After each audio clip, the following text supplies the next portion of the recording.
Suasana pagi di kediaman mewah itu selalu dimulai dengan keheningan yang semu.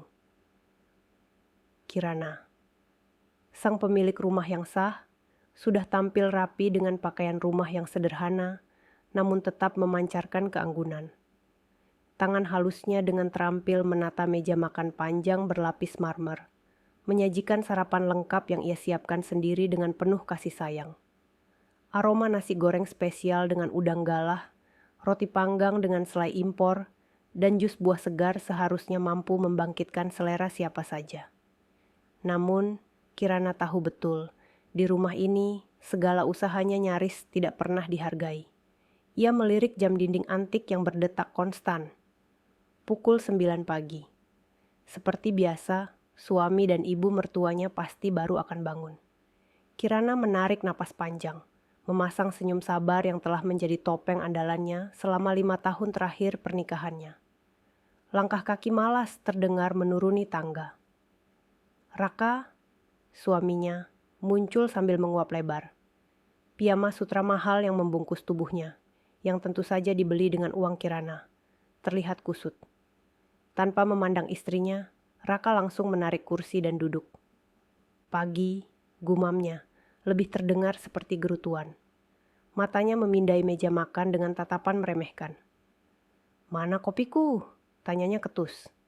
Kirana, tanpa mengubah ekspresi sabarnya, segera bergerak menuangkan kopi hitam panas ke cangkir porselen. "Ini mas," ujarnya lembut. Raka menyeruputnya sedikit, lalu mendecakkan lidah. "Tawar, kamu sengaja? Bikin kopi saja tidak becus," keluhnya. "Gulanya ada di depan mas," jawab Kirana tenang. Tak lama kemudian, Ibu Ratna, ibu mertuanya, menyusul. Langkahnya dibuat angkuh, dagunya terangkat tinggi seolah ia adalah ratu di istana itu. Matanya langsung berkeliling, mencari-cari kesalahan. "Kirana," panggilnya dengan nada tajam. Ibu lihat pendingin ruangan di kamar ibu bermasalah lagi. "Kamu ini kalau beli barang pasti yang paling murah, ya? Padahal uangmu itu tidak berseri. Harusnya panggil teknisi terbaik, jangan yang abal-abal." Kirana menelan ludah. Pendingin ruangan itu baru dipasang minggu lalu. Seri termahal dan terbaru, dipesan khusus atas permintaan Ibu Ratna sendiri. "Baik Bu, nanti Kirana panggilkan lagi teknisinya." Ibu Ratna duduk, memandang nasi goreng di depannya dengan tatapan jijik. "Cih, nasi goreng lagi? Kamu tidak bisa masak yang lebih berkelas." "Ibu malu, tahu. Kemarin di arisan, teman ibu cerita menantunya menyajikan sarapan kontinental. Pakai salmon asap, pakai kaviar. Kamu itu udik sekali. Belajarlah biar suamimu bangga." Raka mengangguk setuju sambil mengunyah roti. "Benar kata ibu, sayang. Kamu harus lebih modern.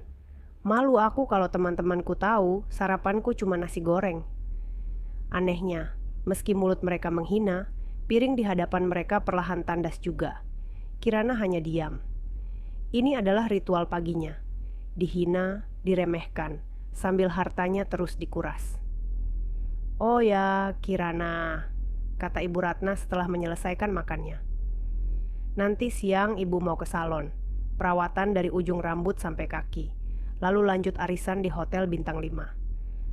Kamu transfer ibu 50 juta saja, cukuplah buat hari ini. Malu kalau gesek kartu debit, harus pakai kartu kredit, unlimited." Raka pun tak mau kalah. "Aku juga, Kirana. Teman-teman mengajak main golf di klub eksklusif. Keanggotaan tahunanku sudah mau habis. Tolong kamu bayarkan. Sekalian isi penuh bensin mobil sportku." "Iya Bu, iya Mas, nanti aku urus semuanya," jawab Kirana singkat. Keduanya tampak puas, lalu beranjak pergi, meninggalkan piring kotor begitu saja. Kirana membereskan meja dengan tenang. Namun begitu sampai di dapur yang luas dan sunyi, senyum di wajahnya luntur. Ia menyalakan keran air dengan kencang, membiarkan suara gemericik menyamarkan helaan napas beratnya. Mereka pikir Kirana bodoh. Mereka pikir Kirana adalah angsa penurut yang bisa dicabuti bulunya satu persatu sampai mati kedinginan. Mereka salah besar. Kirana tahu segalanya. Ia tahu Raka menikahinya hanya karena statusnya sebagai pewaris tunggal kekayaan orang tuanya. Ia tahu Ibu Ratna adalah dalang yang terus menghasut Raka untuk menggerogoti hartanya. Dan yang terpenting, Kirana tahu rencana busuk terbaru mereka. Ia mengambil ponsel, memandangi foto sebuah properti. Sebuah villa megah di atas tebing di Mandalika, Lombok, dengan pemandangan menghadap samudra lepas. Itu adalah mahakarya yang ia beli dari hasil kerja kerasnya sendiri, sebagai investor properti ulung, jauh sebelum bertemu Raka. Villa itu adalah harga dirinya. 2 malam lalu, ia mendengar percakapan mereka. "Raka, kamu harus lebih cepat. Villa di Lombok itu harganya pasti gila-gilaan. Kalau kita bisa jual itu, kita bisa hidup foya-foya seumur hidup. Tidak perlu lagi minta-minta receh sama si pelit itu." Suara Ibu Ratna terdengar antusias. "Sabar, Bu. Aku sedang cari pembeli. Tapi masalahnya sertifikatnya. Aku yakin Kirana menyimpannya rapat-rapat di brankas pribadinya." Kirana mematikan layar ponselnya. Matanya yang tadi lembut kini menajam sedingin es. "Mereka ingin bermain? Baiklah." Kirana sudah terlalu lama bersabar. Ia hanya menunggu waktu yang tepat, menunggu mereka membuat satu kesalahan fatal. Rencana itu berjalan mulus. 2 hari kemudian, Kirana berpamitan untuk perjalanan bisnis ke Surabaya. Raka dan Ibu Ratna menyembunyikan senyum kemenangan mereka saat mobil Kirana meninggalkan halaman. Begitu mobil menjauh, Ibu Ratna menarik tangan Raka. "Ayo sekarang, cepat." Mereka bergegas menuju kamar utama, membuka ruang ganti pribadi, dan Raka menekan panel tersembunyi di balik cermin. Brankas terbuka. Dengan tangan gemetar karena keserakahan, Raka mengambil map tebal berwarna merah marun, bertuliskan, "Sertifikat Villa Mandalika." "Ini dia," bisik Raka penuh kemenangan. "Bu, aku sudah menemukan pembeli. Pengusaha tambang dari Kalimantan. Dia setuju di angka 30 miliar rupiah, tunai. Transaksi hari ini juga." Ibu Ratna memekik girang. 30 miliar? Raka, kita kaya. Kita bisa pergi jauh dari si bodoh itu. Mereka tidak menyadari, di sudut atas ruang ganti, tersembunyi di dalam bingkai lukisan abstrak, sebuah kamera pengintai mini telah merekam setiap detik aksi pencurian itu. Hari eksekusi tiba. Raka merasa di atas angin. Ia sedang dalam perjalanan menuju kantor notaris, membayangkan dirinya menjadi miliarder. Sambil menyetir mobil sportnya, kesombongannya meluap. Ia ingin memberi Kirana pelajaran terakhir. Ia membuka aplikasi perbankan, mentransfer 1 juta rupiah ke rekening Kirana.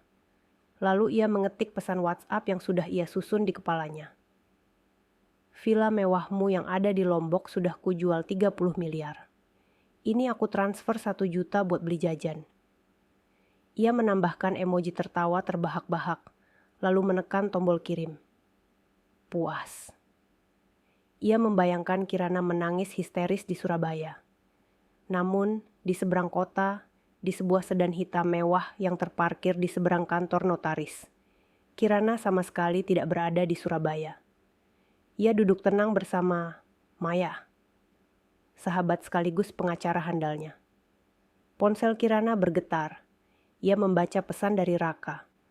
Wajahnya tetap tenang, namun matanya berkilat berbahaya. "Dia mengirimkannya," desis Kirana pelan, menyerahkan ponsel itu kepada Maya. Maya membaca pesan itu dan geram. "Bajingan, dia mengejekmu setelah mencuri asetmu. Tapi, ini bagus Kirana. Ini bukti tertulis yang tak terbantahkan. Dia baru saja menandatangani surat pengakuannya sendiri." Kirana melihat ke arah gedung kantor notaris. Biarkan dia menikmati 5 menit terakhirnya sebagai pemenang.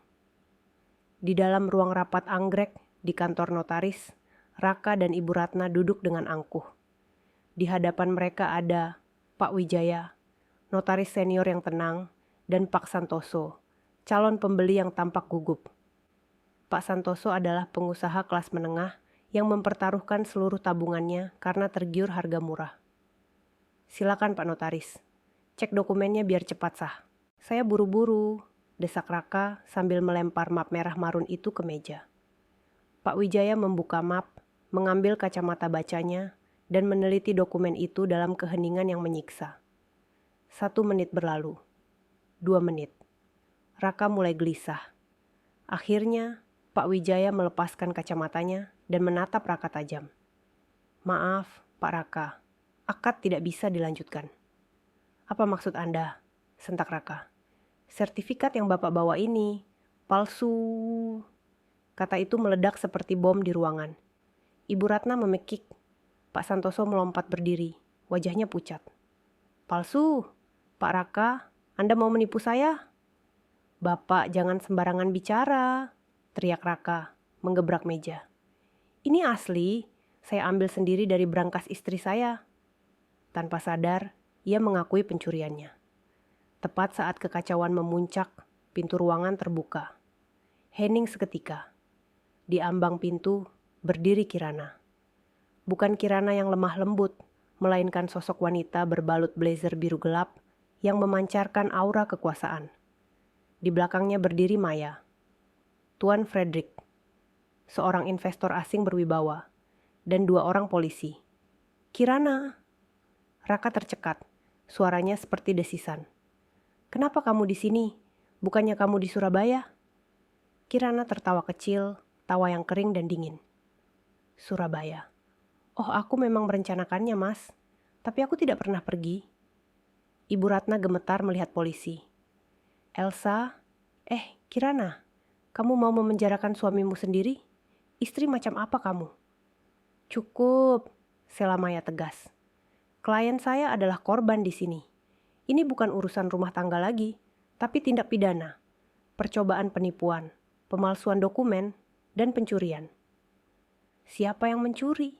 Aku suaminya, aku berhak," teriak Raka histeris. "Berhak?" Kirana melangkah maju, tatapannya menusuk Raka.